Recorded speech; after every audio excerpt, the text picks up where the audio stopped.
저는 우리 이병 선생님께서 간단하게 자기소개 한번 부탁드리도록 하겠습니다. 저는 목회자로서 교회의 목사로 한 20여 년 동안 사역하다가 그 다음에 필리핀 선교사로 나가서 한 15년 정도 사역을 하고 작년에 은퇴하고 다시 네팔로 은퇴 선교사로 네팔에 가서 현재 사역하고 있습니다. 혹시 제가 그 기독교적인 용어를 잘 몰라서 그러는데 사역이란 게 어떤 건가요? 사역이라는 것은 일하는 것이죠, 뭐 일, 미니스트리. 저는 특별히 어떤 사역을 하냐면은 치유 사역을 주로 하고 있어요. 가난한 나라를 다니면서 병들고 또 가난하고 아프고 이런 사람들, 그런 사람들을 돌보는 그런 사역을 하고 있습니다. 은퇴 후에 이제 사역을 다니신다고 하셨는데 은퇴 전에는 어떠한 일을 하셨을까요? 은퇴 전에는 20여 년 동안 목회를 했고 국내에서 목회를 했고 그리고 15년 동안 필리핀 가서 선교사를 했습니다. 15년 동안 필리핀에서 지내신 건가요? 네. 그럼 혹시 그 필리핀에서 이제 15년간 계셨었는데 그 해외 생활을 길게 하신 거에 대한 좀 어려움은 없으셨을까요? 뭐 어려움은 없어요. 어차피 뭐 선교사니까 적응 능력이 강하니까 어려운 건 없습니다. 그리고 이제 혼자 생활하다 보니까 밥해 먹는 거 그런 게 조금 어려움이랄까. 그러나 뭐 항상 내가 저기 필리핀 있을 적에는 저기 산악 지역에 병원에서 근무했어요. 거기서 초청을 해가지고 병원에서 내 숙소를 주고 또 병원에서 간호사들을 이렇게 나한테 서포트 해줘가지고 간호사 15명, 그 다음에 조무사 15명, 그렇게 30여 명이 내가 치유사역 하는데 로테이션으로 돌아가면서 나를 이렇게 어시스트 해주고 그래서 그런 일하는데 어려움은 없고 늘 뭐 항상 즐겁고 행복하게 지냈지. 그래도 혼자서 이렇게 생활하시는 거에 대해서는 이제 식사하시는 거 빼고는 크게 어려움이 없으셨다고 하니 다행인 것 같아요. 그런데 그 치유 사역이라고 말씀해 주셨는데 혹시 치유 사역이란 건 어떤 건가요? 치유 사역은 이제 내가 목사니까 그들을 이제 말씀으로 기도를 통해서 영적으로 치유해 주기도 하고 약을 사용하지 않고 자연 치유요법으로 이제 그 사람들을 치료하는데 병원과 협력을 해서 했습니다. 하시게 된 계기가 있으신가요? 계기가 물론 있죠. 사실 저는 29살에 대수술을 했어요. 큰 신장을 절제하는 대수술을 받고 죽음에 이르게 됐죠. 그래서 이제 많은 사람들이 제가 곧 죽을 것으로 생각하고 안타까워하고 안쓰러워하고 슬퍼하고 그랬었어요. 그런데 내 마음은 전혀 죽을 것을 생각하지 않았어요. 나는 그렇게 쉽게 죽지 않을 것이다. 그러나 29살에 죽을 것을 생각을 하니까 인생에 살면서 해놓은 것이 너무 없는 거야. 너무 아무것도 없어. 그래서 앞으로 얼마나 살지 모르지만은 몇 년을 살지 모르지만은 사는 동안에 죽을 준비를 좀 하고 죽어야 되겠다. 그래서 교회 다니면서 기도하면서 죽을 준비를 하는 것이 무엇일까 생각하다가 결국에는 어느 목사님 추천으로 신학교를 가게 되고 또 목사가 되고 선교사가 돼서 이렇게 죽을 준비를 하면서 살게 됐습니다. 지금 보시기에는 되게 건강해 보이시는데 저희 이제 외조님께서도 신장 쪽이 안 좋으셔서 암치료를 하고 계셔서 이렇게 남일 같지 않게 좀 느껴지는데요. 그러면은 이제 그 크게 아프시기 전까지는 예. 이제 신앙과는 조금 먼 생활을 하셨던 것 같아요. 그렇죠. 예. 그러면 이제 그때 이제 한 번에 이제 또 신체적인 아픔을 예. 겪고 나셔서 음. 신앙을 시작하게 되신 것 같은데 네. 신앙을 시작하기 전에 원래 하고 싶으셨던 일은 어떤 것이었어요? 저는 이제 너무 집안이 우리 시대 때는 다 가난했기 때문에 가난하게 자랐기 때문에 제일 중요한 게 돈이었어, 돈. 그 부자가 되는 거. 그것이 우리 젊은이들의 꿈이었지. 그런데 마침 내가 기회를 잘 타가지고 부자가 될 수 있는 좋은 기회가 있었어요. 우리 형님 소개받아서 서울 천호동에 있는 모 공장에 갔는데 그 공장에 가서 일하다 보니까 거기서 나를 신임을 했어요. 제대하고 나를 신임을 하고 그 공장을 나한테 다 맡기게 되었어요. 그 공장의 사장님이 회장님이지. 그 회장님이 마침 늦게 결혼해가지고 그때 아이가 이제 5살이었어요. 그리고 사장님은 65세고. 그래서 그 공장을 맡을 사람이 없는 거야. 그래서 그 수십억 대의 공장을 사장님이 내가 마음에 든다고 나한테 다 맡기셨지. 이름을 했어. 그래서 정말로 나는 이제 내가 꿈대로 돈을 많이 벌 수 있는 그런 기회가 왔구나. 그렇게 생각하면서 열심히 돈 버는 데만 치중해서 살았는데 그러는 가운데 내가 세상 욕심으로 꽉 차 있는 가운데 내 몸속에 질병이 들어와서 나를 이렇게 갉아먹고 있었던 걸 몰랐던 거지. 정말 어떻게 보면은 말씀하신 것처럼 엄청난 기회였던 것 같아요. 네. 근데 그 어떻게 보면은 뭐 그 기회를 잡지 못하게 된 상황이 이렇게 질병이 찾아와서 그때 혹시 속상하시지는 않으셨어요? 뭐 속상하다는 생각을 할 틈이 없지요. 어떻게 살아야 되겠다는 그 자기 의지, 목표, 그것에만 관심이 있었지. 그것에. 어떻게 보면은 만약에 그때 이제 병환에 걸리지 않으셨다면 이제 지금과는 조금 다른 삶을 살고 계셨을 수도 있을 것 같아요. 그렇죠. 지금과 전혀 다른 삶을 살았을 테고 오만하고 교만했겠지.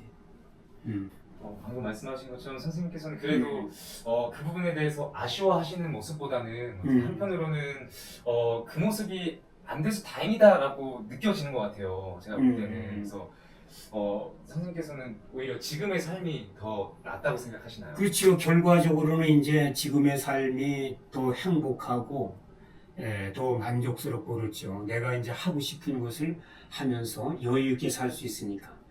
사실 그렇게 돈을 벌기 위한 자본주의 경쟁 사회 속에 들어가면 사람이 쉴 틈이 없어요. 정신적인 여가가 없어요. 매일 바쁘죠. 그리고 주일날 교회 갈 수도 없어요. 그전에는 주일날 이제 바빠가지고 시내 가서 일하고 차 타고 이렇게 들어오다 보면 주일날 한 11시, 12시쯤에서 교회 예배당에서 예배 끝나고 사람들이 이렇게 성경책을 끌어안고 침대를 내려오고 이러는 모습이 보이거든. 그러면 나는 어떤 마음이 드냐면 세상에 얼마나 지금 바쁜 세상에 저렇게 한가롭게 교회를 다니고 저러느냐. 저렇게 저 비생산적인 사람들 때문에 우리 국가가 발전하지 못하고 있다. 그런 생각을 하고 그렇게 저주하다시피 그런 말을 하고 있지. 참 육적으로만 살았지 정신적으로는 아주 참 불쌍한 영혼을 살았었지. 그러면 어떻게 보면은 그 선생님 인생에서의 그 사건을 기점으로 조금 더 선생님의 삶이 더 나아졌다고 볼 수도 있는. 그렇죠. 이제 경제적으로는 나아졌다고 볼 수가 없지만은 인생을 길게 놓고 봤을 때 내가 여유 있게 심적으로 여유 있게 살고 또 나보다 못한 일들을 돌보면서 살고 이런 것이 오히려 더 보람되고 결과적으로는 내 삶이 더 새롭게 변화된 것이죠. 정말 요즘 세대가 음. 선생님 말씀하신 것처럼 뭐 자본주의가 물론 음. 나쁜 건 아니지만 음. 돈이 없어서 살 수도 없지만 너무 음. 물질적인 목표만 놓고 살아가는 사람들이 많은 것 같은데 음. 선생님처럼 이렇게 뭔가 신적인 부분 그리고 뭔가 의미적인 부분에서도 놓고선 이렇게 살아가는 게 저도 어떻게 한편으로 보면 더 좋다고 생각을 하고는 있어요. 근데 이게 뭐 많은 분들께서도 보시고 나서 그런 생각을 하시면 좋겠다라는 생각이 순간 들었어요. 왜 선생님께서 이렇게 봉사활동을 시작하게 된 계기와 이제 그 봉사를 시작하기 전에는 어떠한 삶을 사셨는지에 대해서 이제 간단하게 들어봤는데요. 그러면은 필리핀에 15년을 계셨어요. 그럼 필리핀을 그러면은 가신 곳과 다르게 또 몇 군데 더 다른 곳도 다니셨을 것 같은데 어디 많이 다녔죠. 이제 필리핀에 가기 전에는 내가 이제 스리랑카도 갔고, 그 다음에 인도, 그 다음에 미얀마, 그다음에 중국 그런 데를 갔고, 그 다음에 필리핀 간 다음에 또 다시 필리핀에 있으면서 이제 유럽, 어디야 거기 폴란드, 또 핀란드, 그 다음에 또 미국에서 초청받아서 미국 시애틀 그렇게 다니면서 봉사활동을 했고, 그 다음에 이제 은퇴하고 네팔에 가서 이렇게 지속적으로 사역하고 있으면서 틈틈이 또 이렇게 와서 있을 적에는 필리핀이 가까우니까 필리핀 가서 또 사역하고 그런 중입니다. 그러면은 지금 국내에 계시는 기간은 얼마 안 되시는 건가요? 네, 국내 이제 쉬러 이렇게 오는 거예요. 전에는 이제 선교사로 갔을 때는 필리핀 가서 쭉 있었지만은 지금 이제 은퇴하고 나서 후원자가 없어가지고 내가 이제 자비령으로 가니까 자비령으로 그래서 국내에 와서 체류하는 동안에 나한테 들어오는 돈이 뭐 연금이라든지 조금씩 쌓이면은 그 쌓인 돈을 가지고 한 6개월에 가든지 또 한 3개월에 가든지 이렇게 해서 자비량으로 하고 있는 그런 입장입니다. 그렇게 하시기가 되게 쉽지 않으실 것 같은데 그러면은 1년에 국내에 체류하고 계신 기간보다 해외에 있는 시간이 더 기신가요? 지금 은퇴하고서는 뭐 국내 반 해외 반 이렇게 있고 전에는 거의 해외에 있었고. 저는 이제 다른 것들을 이제 뭐 1년에 한 군데 정도 이렇게 다녀오시는 줄 알았어요. 네. 근데 그렇게 쉽지 않으실 것 같은데 그럼 이렇게 좀 다양한 나라들을 다녀오셨어요. 제가 들어보니까 뭐 셀 수 없을 만큼 뭐 여러 번 간 나라도 있으실 것 같고 뭐 한두 번 간 나라도 있겠지만 그 중에서 조금 기억에 남는 나라가 있으실까요? 뭐 다 기억에 남지만은 정말로 그 인도 그 슬럼과 같은 데 가면은 참 그 가난해져. 한 평 정도 되는 집에서 두 집이 사는 경우가 있어요. 한 평 되는 그 조그만한 집을 칸을 막아가지고 위에 올라가서 자고, 그러니까 위에도 이렇게 일어설 수도 없이 그 좁은 공간, 그리고 밑에서도 이렇게 살고, 그리고 참 뭐 아프고 병들고 아주 고난 속에 사는 사람들이 많죠. 필리핀도 마찬가지고, 필리핀도 가난한 사람들 사는 곳에 가면은 개집 있죠, 개집만한 데서 사는 사람들도 있어요. 저는 사실 이제 봉사활동을 어떻게 보면 해외로 다녀본 적은 없어요. 그러니까 여행만 몇 번 다녀봤지. 사실 해외에 간다라고 하면 다들 좋은 거 보러 가고 즐거운 거 하러 가고 이렇잖아요. 근데 선생님께서는 어떻게 보면은 이제 해외에 가시면서 가장 힘든 곳, 낮은 곳을 이렇게 다니시면서 이제 그런 물론 좋으셔서 가시는 거겠지만 한편으로는 이제 아쉬운 부분은 없으셨을까요? 뭐 아쉬운 부분은 없어요. 내가 좀 탐구력이 있고 또 모험심이 있고 그래가지고 새로운 곳에 가는 그 호기심이 많아요. 그런 데 가면 이제 새로운 사람을 만나고 그 사람들과 함께 생활하고 밥도 같이 먹고 잠도 같이 자고, 또 그걸 그치는 것이 아니라 내가 또 사진 찍는 데 관심이 있으니까 사진도 찍어주고 찍고 또 그나마 또 내가 자그마한 그 에세이 같은 것도 좀 쓰고 또 일기도 쓰고 그러다 보니까 늘 바빠요. 아시다시피 또 영상 같은 거 촬영해서 유튜브로다가 보내려면은 하루 종일 찍은 거 밤새도록 작업해야 되고 또 글도 쓰려고 보면 노트북에서 계속 또 그거 쳐야 되고 그러다 보니까 항상 바쁘고 재미나고 그렇죠. 아까 말씀 이제 해주신 것처럼 제가 선생님께서 유튜브를 하고 계신 거는 제가 알고 있었는데 에세이도 쓰신다고. 그럼 혹시 지금까지 쓰신 에세이는 몇 편 정도 되시나요? 그런 뭐 내가 올린 글이 지금 기독교 대한감리회에 그 당당 뉴스라는 그 TV가 있어요. 당당 뉴스. 당당뉴스.com인가 이렇게 들어가면은 그 방송국이 있는데 거기에 보낸 그 글이 한 300편 이상 되죠. 300편 이상 되고 또 내가 쓴 요게 내가 지금 코로나 기간 동안에 집에 와서 쉬느라고 그 쉬는 동안에 이 책을 썼습니다. 박애로 충만한 영혼을 꿈꾸며. 그래서 여기에 보면 이제 제 1부에는 죽음을 딛고 일어서서 금방 간증했듯이 죽음을 딛고 일어서서를 제 1부에 넣고 그 다음에 이제 이렇게 순서만 좀 소개해 드릴게요. 제 2부는 예수님의 분부를 따라서 이제 내가 예수를 믿게 되었다 했잖아요.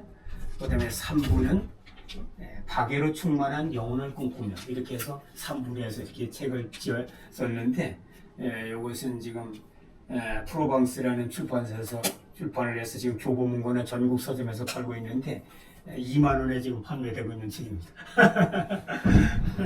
해외에 이렇게 1년에 반 정도를 나가 계시면서 책까지 쓰신 거는 되게 대단하신 것 같아요. 그래 이제 책을 뭐 쓰기가 편리했던 것은 그동안에 내가 매일 일기를 썼으니까 매일매일 썼던 그 일지가 있으니까 이번에 코로나 기간에 너무 시간이 지루하고 그래서 집에 있으면서 그 일지를 모아가지고 책을 쓰게 됐는데 책을 또 내가 편집할 생각도 못했는데 어느 교회에 가서 내가 간증 집회를 하는데 그게 장로님이 마침 이 프로방스 출판사 회장님이시더라고. 그러면서 책을 좀 내시라. 지금 오늘 간증한 것들 보니까 책을 좀 내시면 좋겠습니다. 그래서 당신이 다 부담할 테니까 책을 내십시오. 이래가지고 이 비싼 책을 거기서 이렇게 부담해서 이렇게 출판하게 됐습니다. 아마 이거 내가 출판하려면 몇 천만 원 들여야 될 거예요. 역시 좋은 일을 이렇게 항상 하시니까 좋은 일에 대해서 같이 이렇게 널리 알리고 싶어 하시는 분들이 많이 동참해 주신 것 같아요. 그러면은 이제 좀 전에 이제 책 출판과 책을 어떻게 출판하게 됐는지, 그다음에 책 출판을 위해서 어떻게 하셨는지, 매일 일기를 썼던 내용을 기반으로 이렇게 써주셨다고 했는데 또 유튜브도 하신다고 하셨는데 유튜브를 시작하신 지는 어느 정도 되셨어요? 유튜브는 뭐 한 2, 3년 됐나? 전에는 유튜브를 할 줄 몰라가지고 유튜브가 아직 유행이 안 됐을 때는 사진을 찍고 또 어떨 적엔 또 동영상을 찍고 그래서 동영상을 편집해서 내가 가지고 있었죠. 그런 것은 이제 내가 한국에 오면은 교회에 가서 그 선교 보고하려고 그런 자료를 갖고 있다가 이제 유튜브가 이렇게 유행이 되고 보편화되면서 유튜브를 이렇게 하게 됐어요. 그러면은 그 유튜브를 시작하신 계기는 어떤 건가요? 계기는 이제 내가 가서 사역하는 곳이 참 경치도 아름답고 그리고 그네들의 사는 삶도 우리와 전혀 다른 그런 삶을 살고 그래서 이게 내가 혼자 보기에 너무 아깝다 이런 것을 좀 보여주고 싶다 다른 사람들한테 그런 의미에서 하게 됐죠. 선생님께서 사역에 나가셨던 그 나라들의 모습들이 너무 아름다워서 그리고 내가 사역하는 것도 보여주고 아무래도 이게 제가 교회는 잘 모르지만 어쨌든 교회에서 만나실 수 있는 분들은 지정되어 있잖아요. 그렇기 때문에 이렇게 선생님께서 어떤 것들을 간증하시기에는 물리적인 장소에 제한이 있다면 유튜브를 통해서는 많은 분들께 또 간증을 해주실 수 있으셨을 것 같아요. 그러면 이 유튜브를 어쨌든 사실 운영하시는 게 쉬운 일이 아니잖아요. 책도 쓰시고 뭐 매일매일 에세이도 쓰신다고 하시고 근데 이 유튜브를 하시는 데 있어서 어려운 건 없었어요? 뭐 맨날 공부해야죠. 맨날. 그러니까 틈만 나면은 맨날 공부했고, 우리는 또 컴퓨터 세대가 아니에요. 컴퓨터 세대가 아니기 때문에 1980년대서부터 그때는 컴퓨터가 많이 보급되지 않은 시대. 그때서부터 맨날 타자 치는 거 배우고 컴퓨터를 배우기 시작하면서 이제 동영상 찍는 것도 배우고 계속 배우고 이렇게 이제 한국에 들어오면은 이런 그 도서관이나 시 같은 데서 교육 프로그램이 있어요. 복지단체 이런 데서 교육 프로그램. 그런 교육 프로그램에 참석해서 뭐 컴퓨터도 배우고 뭐 엑셀도 배우고 동영상도 배우고 항상 배우는 거죠. 오늘도 배우러 가야 돼요.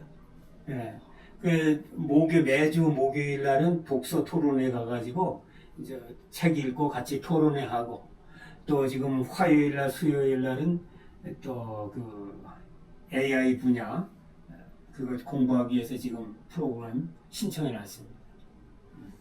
정말 한국에 계실 때는 뭐 이것저것 많이 학습을 하시는데 정말 쉴 틈 없이 쉴 틈이 없어요. 쉴 틈 없이 공부해요. 이것만 공부하는 것이 아니라 또 외국에 다니면은 영어는 이제 기본이고 영어는 뭐 매일 공부해야 되지만 그 나라에 가면 또 그 나라 언어, 기초적인 그 나라 언어도 좀 배워야 되고 그러니까 매일 공부하고 매일 노력해야 돼요. 정말 그리고 환자를 치료하려면 그 치료할 가령 침을 놓는 데면 이 사람의 증세에 따라서 어떻게 치료를 해야 되겠다. 그것도 연구를 해야 되고. 그러다 보니까 29살에 죽을 수밖에 없지만은 내 자신이 변화를 한 거야.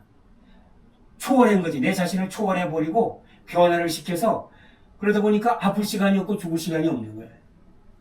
죽을 시간이 없어요, 지금. 아플 시간도 없고. 사실 내가 이렇게 선교사로 나가기 전에는 30년 동안 병원을 다녔어요. 29세에 수술했으니까 29세 전서부터 아파가지고 30년을 따져보세요. 가령 29세에서만 30년이라도 59세예요. 그렇죠? 그러니까 59세까지는 30년 동안 계속 약을 먹었어요. 서울대학병원에서 29세 때 신장을 수술하고 그 다음에 3년 후에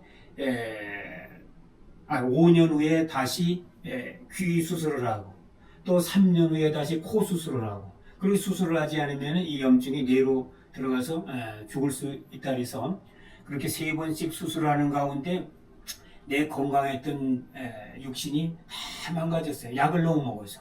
약을 너무 먹으니까 소화가 안 되고 대장이 나쁘고 그러다 보니까 막 피가 나오고 치질이 걸리고 변을 못 보다가 또 설사를 해다가 그래서 어떨 적엔 또 피부가 가지고 피부과가 또 허리가 아파가지고선 또 침 맞으러 가 척추가 내가 다 나갔어요. 척추가. 그렇게 30년 동안을 월요일서부터 토요일까지 맨날 병원에 다닌 거예요. 내 척추 사진을 한번 보여드릴까? 사진은 나중에 이제 네. 제대로 보내주시면 네네. 보여드릴게요. 아이고 참. 그러면은 아까 처음에 말씀해주셨던 그 신장뿐만 아니라 네. 많은 것이 조금 이게 내 척추가 이렇게 다 무너져 휘어졌어요. 이게 29세 때 신장 수술할 때 가보니까 신장을 열어보니까 척추가 이렇게 돼버린 거예요. 사실은 이 허리가 아파가지고 병원에 갔어요. 허리가 아파서 허리 수술하려고 병원에 갔더니 당신 허리보다도 이 신장을 절제하지 않으면 금방 죽는다. 그러고 나서 신장을 절제했는데 그 다음에 허리가 계속 아픈 거지. 그렇게 해서 병원을 30년 동안 월요일서부터 토요일까지 지역병원에 그렇게 다니다가 내가 이제 위대하신 구당 김남수 선생님을 만나가지고 그 양반한테 침과 뜸을 배우고서는 그걸 통해서 병원에 가는 거를 다 졸업해버렸어요. 30년 동안 병원에 다니는 거죠. 그래서 이제 그때서부터는 이제 기회가 왔다. 내 꿈은 뭐야? 잘 죽기 위해서 죽을 준비를 좀 하면서 살아야 되겠다. 그랬는데 맨날 수술하고 나서 30년 동안 병원에 다니고 아파가지고 아무 일도 못하고 있다가 부당 김남수 선생 만나고 이제 병원에 안 가게 된 때부터는 이제 해외에 나가서 이렇게 선교사를 하고 있어요.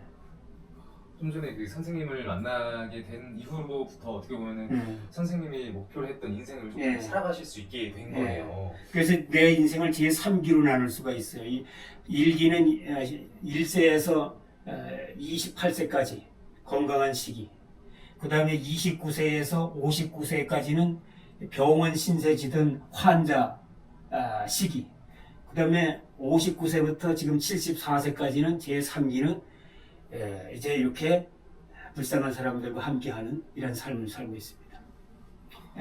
지금 내 나이에 다 주저앉아가지고서는 헬렐레 나이에 나는 지금 꿈이 많아요. 지금 다시 네팔도 가야 되고 필리핀도 가야 되고. 멋지시는 것 같아요. 이제 사실 보통 아프신 분들은 뭔가 도전하기보다는 지금의 그냥 치유를 조금 더 목표로 하시는 분들이 많으신데 선생님께서는 이제 조금 더 먼 곳을 이렇게 보시면서 큰 그림을 보시는 것 같아요. 그리고 아까 만나셨을 때 그 뜸과 쉼을 배우게 됐다고 하셨는데 직접 이렇게 치료를 받으시고 나서 몸이 괜찮아지시고 그 다음에 그 기술을 배우신 건가요, 그러면? 아니, 배우면서 받았죠. 배우면서. 혹시 그 선생님은 어떻게 만나시게 되셨나요? 그 선생님은 몰랐는데 어느 날 텔레비에 나와가지고 그때가 아마 그 추석 때인지 설 때인지 잘 모르겠는데 명절 때 가장 그 피크 타임에 11시에서 1시까지 2시간을 그 양반이 나와서 치유하는 것을 KBS에서 방영을 해줬어요. 그래서 그때 알고서는 그 양반을 한번 찾아가게 된 거죠. 어떻게 보면 그 당시 그 선생님의 연세가 내가 배웠을 때 92세였어요. 92세였는데 건강하게 하루에 50명씩 환자 보고 또 학생들 200~300명씩 가르치시고 그랬어요. 92세. 혹시 그 선생님께서는 지금은 이제 그 양반 그 선생님이 150살까지 살려고 그랬었는데 그렇게 살지 못하시고 107세에 돌아가셨어요. 그래도 엄청 불과 오래 지나진 않았어요. 오래 지나지 않았어요. 그 선생님은 100살까지도 일하셨어요. 100살까지도. 그러면은 사실 되게 유명하신 분이실 것 같은데. 유명하죠. 세계적으로 유명하신 분이에요. 중국에도 많이 알려져 있고 미국에도 알려져 있고 미국에도 구당 클리닉이라고 미국에서도 상당히 존경하는 분입니다. 저는 사실 전혀 모르고 있던. 네, 메모했다 한번 찾아보세요. 구당 김남수. 인터넷에 치면 나와요. 구당 김남수 선생님. 네. 네이버에 치면 나와요. 구당 김남수. 이제 우리 구당 선생님께서도 대단하신 분이시네요. 어떻게 보면은 이제 대단한 분이죠. 그분의 유지를 이어서 어떻게 보면은 우리 선생님께서 이제 또 실천해 나가시고 세계에 퍼뜨린다라고 또 볼 수도 있겠네요. 네. 그분의 제자는 10,000명도 넘어요. 나는 그분의 제자지만은 그분의 신발끈도 맬 자격이 없어요. 그분의 제자는 양의사가 한 500여 명 되고 지금 미국에도 많은 제자들이 가 있고 중국에도 가 있고 박사들도 많이 나왔어요. 정말 대단한. 어떻게 보면은 우리 이동 선생님께서 계속 병원을 다니셨었는데 그걸 한 방에 딱 치료를 거의 한 방의 치료가 아니고 이제 뜸을 꾸준히 한 2년 동안 또 받았죠. 30년을 이제 2년 만에 극복을 해내신 그렇죠. 거거든요. 정말 기적이죠. 천천히 하시죠. 그래도 이렇게 어떻게 보면은 그 허리가 아파서 이제 병원에 가셨던 일, 그리고 이 구당 선생님을 만나시게 된 일, 이 선생님께서 말씀하셨던 것처럼 이 세 가지로 나누면 두 번의 분기들이 이렇게 선생님의 인생을 조금씩 변화시키는 완전히 바뀌었죠. 완전히. 됐네요. 그러면은 이렇게 완전히 바뀌었어요. 사실은 제가 고등학교 시절엔 유도 선수였어요. 초등학교, 중학교는 육상 선수였고, 그러니까 난 체력적으로는 전혀 아주 문제가 없었던 사람인데 갑자기 이제 인생이 바뀌어서 환자 시대, 제2기는 환자 시대를 살면서 아무것도 하지 못하고 질병과 싸웠고 이제 제 3기는 모든 질병을 이겨내고 극복하고 이제 이렇게 전 세계로 뛰어다니면서 일을 하고 있습니다. 정말 멋진 네. 멋진 일을 하시는 것 같아요. 그러면 이렇게 어떻게 보면 선생님의 인생을 세 분기로 나눌 수 있지만 역시나 선생님 인생에서 가장 기억에 남는 순간은 이 세 번째 분기에 있으신 걸까요? 그렇죠? 예. 세 번째. 그럼 이 세 번째 분기에서 예. 각 분기마다라고 할 수 있지만 가장 선생님 살면서 지금 의미가 깊은 건 세 번째 분기잖아요. 예. 그래서 이 세 번째 분기뿐만 아니라 그러면 전체의 분기 중에서 가장 기억에 남는 순간, 인생의 순간이 있다면 언제일까요? 뭐 제1분기 속에서는 내가 그때 27, 28살 뿐이 안 됐는데 이미 공장에서 제 2인자가 되어서 정말로 경제적으로 큰 어려움 없이 살게 되었고 또 친구들 간에 고등학교 동기들 간에 가장 먼저 물질적으로 앞서가는 그런 단계에 아주 즐거운 일기를 맞이했었고 제2기 동안에는 이제 아픔 가운데서도 신학 공부하느라고 그것도 내가 뭘 하면 철두철미하기 때문에 신학을 4년간 공부하고 또 이쪽에 와서 또 2년 공부하고 저쪽에 와서 2년 공부하고 이러면서 8년 동안 공부하는 가운데 아주 상당히 고난 가운데서도 또 여러 가지 학문을 통해서 기쁨을 얻었고 그 다음에 또 목회를 하면서 기억에 남는 일은 내가 목회가 다른 목회자들처럼 그런 큰 교회 지향에서 목회한 것이 아니라 조그맣게 개척을 해서 어려운 사람들과 함께 사는 이런 것을 시작을 했어요. 그 교회를 처음 개척했는데 마침 우리 교인 중에 한 분의 그 남편이 중풍으로 쓰러져서 일어나지 못하시는 분이 있었는데 내가 이제 열심히 신방하고 기도하고 그렇게 해서 그 양반이 왕년에 운전을 잘 하시던 분이에요. 모범 택시 운전수였는데 술을 많이 그러시다가 풍이 걸리셔서 일어나지 못하시는 거를 이제 그분이 일어나셔서 우리 교회도 나오게 됐고 그래서 우리 교회 차량 운전도 하시게 되고 그랬었어요. 그래서 그게 아주 보람된 일이었고 그 다음에는 또 몇 년 후에 우리가 이제 교회를 다른 데로 이사 갔을 때 내가 충주 호암지라는 연못이 있는데 겨울에 12월 달에 호암지를 산책하고 있는데 거지 할아버지가 양말을 빨고 있더라고. 추운데 햇볕에서 양말을 빨아 널어놓고 있어요. 그래서 어디서 살고 어디서 주무시느냐니까 나는 집도 없고 저 기찻길 옆에 거기 논이 있는데 논 한가운데 보면은 물이 흘러가는 그 녹강이 있다. 그 녹강에서 주무신다는 거예요. 추운데. 그래서 그러면은 거기서 사시라. 그래서 그분과 함께 한 3년 같이 살은 적이 있고 그것이 보람이 있었고 이제 세 번째 3기에서 보람이 있었던 것은 내가 정말 한국에서는 닥터 의사 자격증이 없지만은 필리핀에서 내가 한번 봉사 갔을 때 나를 인정을 하고 초청을 해줘서 필리핀 세르반테스라는 산악 지역에서 그 시장님이 나를 인정을 하고 초청을 해서 전 시의원 그때 시의원이 13명이 있던가 그 13명이 시의회를 열어가지고 결의를 해서 나를 만장일치로 초청을 했어요. 초청을 해서 우리 감독 회장님한테 서신도 보내고 이 사람이 오면은 병원도 주고 숙소도 주겠습니다. 이렇게 해가지고 제가 거기 가서 아까 처음에 모두에 말했듯이 30여 명의 스태프진을 데리고 치유사역을 했었는데 너무 멋진 치유사역을 했습니다. 어떻게 보면은 정말 힘드신 순간들일 수도 있으셨겠지만 그때 당시 너무 힘드셨을 것 같아요. 뭐 1분기에 그 많은 어떻게 보면 이루기 힘든 것을 이루시면서 그거를 또 잃게 되시면서 그때 이 극복하시기 전까지는 좌절을 분명 하셨을 것 같고 좌절은 한 번도 안 했어요.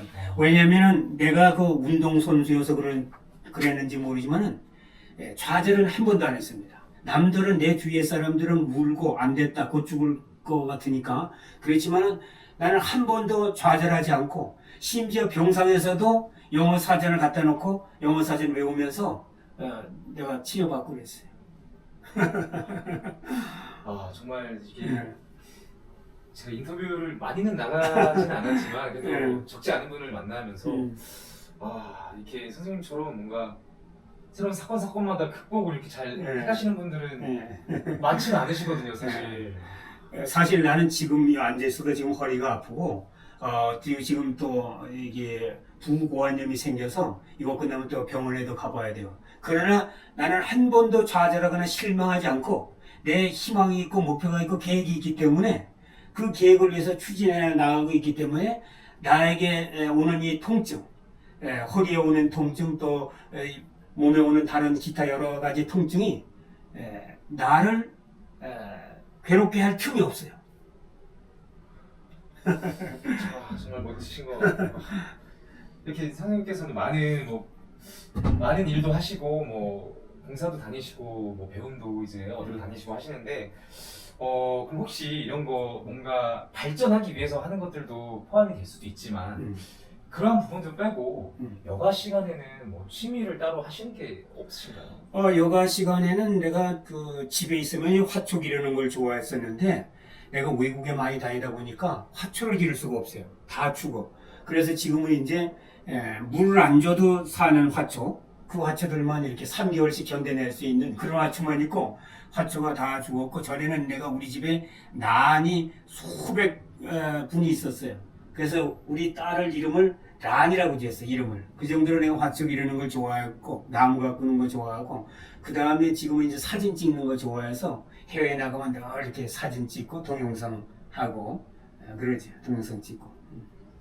그리고 이제 스포츠맨이기 때문에 가서 스포츠 할 일이 있으면 다 해요.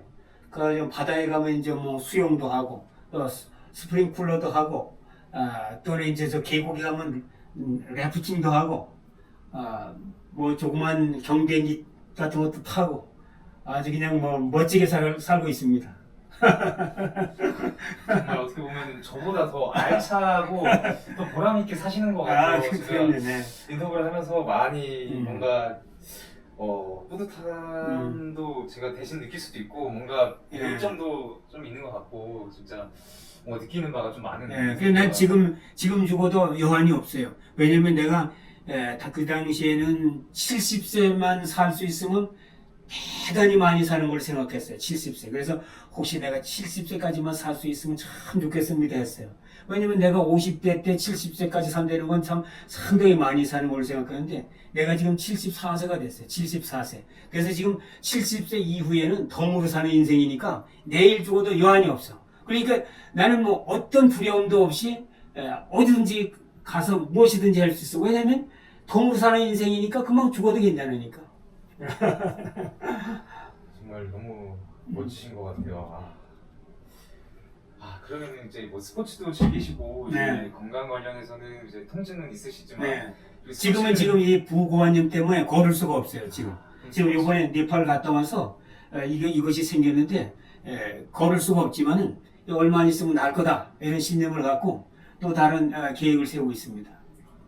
그러면은 그 다음 계획이란 게 혹시 어떤 건지? 요번에 이제 계획은 내가 돈이 조금 내 자비량으로 가니까 돈이 모이는 때까지는 기다렸다가 조금 있는 돈으로는 겨울에 필리핀 가서 한 2개월 동안 사역을 하고 올까 그렇게 계획하고 있고 그 다음에 다시 또 네팔을 가야죠.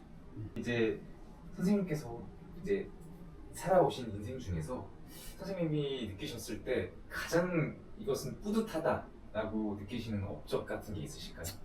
뿌듯하다는 거는 금방 말씀드렸듯이 그래도 내가 죽을 수밖에 없었던 그 어려운 상황에서 죽음을 딛고 일어서서 나보다 더 가난한 사람, 나보다 더 고통받는 사람 그런 사람들을 위해서 치료해 줬을 때 그들이 또 치료받고 몸이 좋아졌을 때 정말 뿌듯함을 느끼죠. 그래서 어떤 사람에게는 왜 그 사람 왜 또 안 오느냐 이렇게 물어보면 그 사람 다 낫대요. 안 아프대요. 그런 말을 들을 때 아주 참 뿌듯하고 보람을 느끼고 있습니다. 정말 멋진 업적이신 것 같아요. 그러면 선생님의 삶에서 가장 중요한 가치는 그러면 그 나의 가치라는 것은 바로 그거지요. 내 혼자만을 위해서 사는 것이 아니라 더불어 함께 사는 것. 나보다 못한 이들이 있으면은 내가 가진 달란트, 재능으로 도울 수 있으면은 돕는 것. 그것이 가치 있는 삶이 아닌가. 그렇게 생각합니다. 역시 멋지시네요. 그렇다면 선생님께 여쭤보면 이제 뭐 제가 예상하는 답변이 나올 것 같긴 하지만 선생님의 앞으로의 목표는 어떤 것일까요? 앞으로의 목표는 여기까지 말씀드렸지만은 그 가난한 나라에 가서 아프지만 병원에 갈 수도 없고 병원도 없고 약국도 없고 사 먹을 돈도 없고 그런 사람들의 위로해주고 격려해주고 치료해주는 것. 그것이 앞으로의 나의 꿈이며 계획입니다. 내 생명이 다하는 날까지 내가 경제적으로 또 내가 건강으로 감당할 수 있을 때까지 그 일을 하다가 가는 것이 내 꿈. 너무나 멋지신 꿈인 것 같아요. 아무나 사실 음. 마음 먹기도 힘들 뿐더러 그 마음 먹은 거를 행할 수 있는 실행력과 능력이 쉽지 않은 것 같아요. 그렇죠. 사람이 이제 Would you turn this way? 환경에 따라서 사람이 바뀌는데 아까도 말씀드렸듯이 내 환경이 아프지도 않고 돈도 잘 벌고 잘 살고 그러면은 이 삶을 살지 않았겠지. 남들처럼 호화로운 주택에서 호의호식하면서 잘 살고 아마 가난하고 병든 사람들은 업신여길지도 모르겠지. 그러나 이제 내 환경이 이렇게 돼 보니까 이렇게 사는 것이 좋겠다 해서 이렇게 살게 된 거죠. 내가 뭐 특별한 사람이라서 이 삶을 사는 것이 아니고 나의 주어진 환경이 나의 삶을 이렇게 만드는 거죠.